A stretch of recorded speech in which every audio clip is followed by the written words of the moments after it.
शिव जी ने पुनः प्रणाम कर पूछा, हे माँ, कलकाल के जीव अल्पायु अन्न के बल पर जीवन धारण करने वाले तथा पापाचारी होंगे, उनके उद्धार के लिए सरल मार्ग बतलाने की कृपा कीजिए। द्वितीय अध्याय। माँ बोली, हे शिव, पहले तुमसे सर्वेश्वर मंत्रोद्धार वर्णन करती हूँ। प्रथम प्रणव कीर्तन करके फिर सच्चित पद पर उच्चारण करना चाहिए।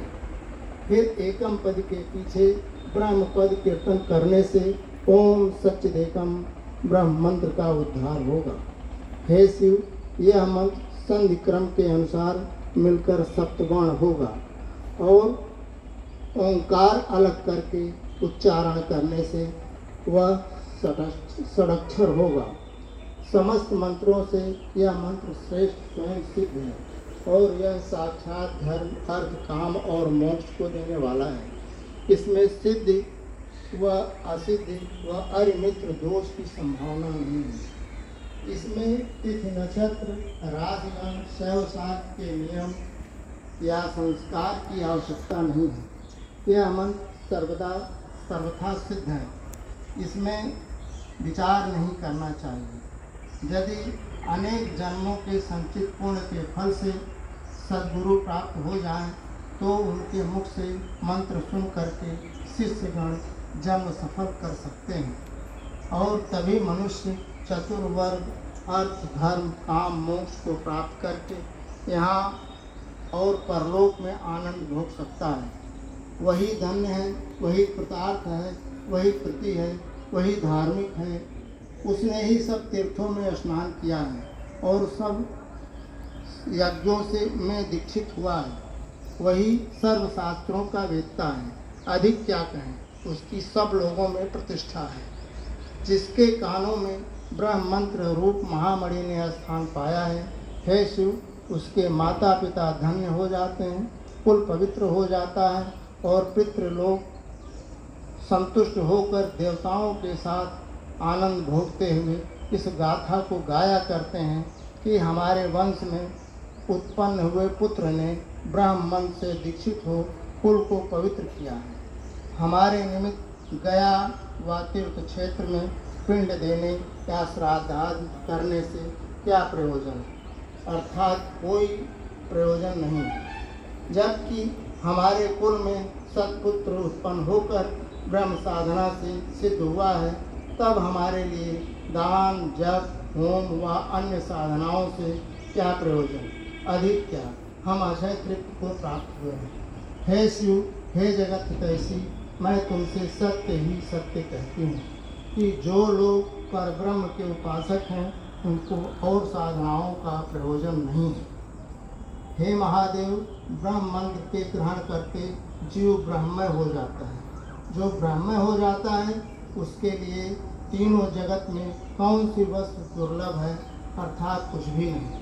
आध्यात्मिक दृष्टि से ग्रह, बेताल, चेटताज, पिचास गण, गुह्यक, भूत, डाकनी और मातृकाद गण रूढ़ कर उसका क्या कर सकते हैं, क्योंकि वे उसके दर्शन मात्र से ही मुख मोड़कर भाग जाते हैं। जो ब्रह्म मंत्र से भली भांति दीक्षित है और ब्रह्म तेज से भली भांति ढका हुआ है, वह दूसरे सूर्य के समान है। ब्रह्म मंत्र के अभ्यास से अतः वह ग्राहकों से क्या भय पा सकता है, अर्थात नहीं।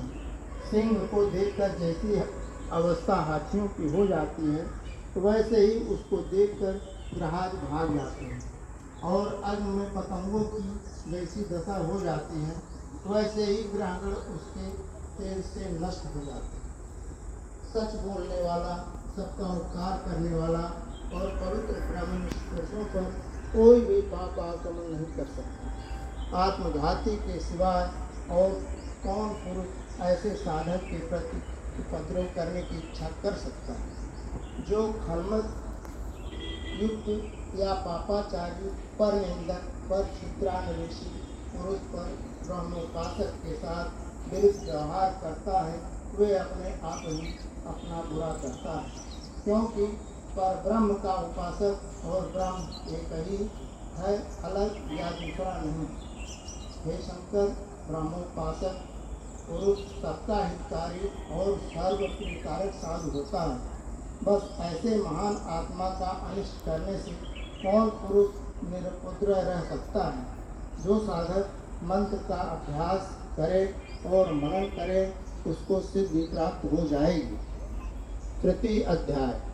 माँ बोली, हे शिव, मैं ब्रह्म मंत्र के अर्थ को और उसके चैतन्य शक्ति को कहती हूँ, आप श्रवण करो। अकार का अर्थ है यह है जगत पालक, उकार का अर्थ यह है संहार करता और मकार का अर्थ है जगत की सृष्टि करने वाला। प्रणव ओम का यही अर्थ है। सत शब्द का अर्थ है सदा स्थायी और चित्त शब्द का अर्थ है चैतन्य। हे शिव, एकम शब्द का अर्थ है द्वैत भाव वर्जित। ब्रह्म शब्द का अर्थ है जो सबसे बड़ा है और जिसका आदि अंत न हो। भुवनेश्वरी बोली, हे शिव, मैंने साधकों को मन चाहा फल देने वाले इस मंत्र का अर्थ आपसे कहा। इस मंत्र के स्वामी देवता को जान लेना ही मंत्र का जग जाना है। हे शिव, मंत्र के स्वामी देवता ही सिद्धि देकर साधक को कृतार्थ करते हैं। हे शिव, अब इस स्वामी देवता के स्वरूप का हाल सुनो। वह सारे विश्व में फैला हुआ है। सृष्टि के प्रारंभ से आज तक वह विराजमान है, लेकिन उसको मन, वचन या बुद्धि से नहीं जाना जा सकता है। हे शिव, यह मंत्र प्रणव रहित होकर भी केवल सच्चित एकम ब्रह्म का जप करने से साधक को सभी विद्याएं तथा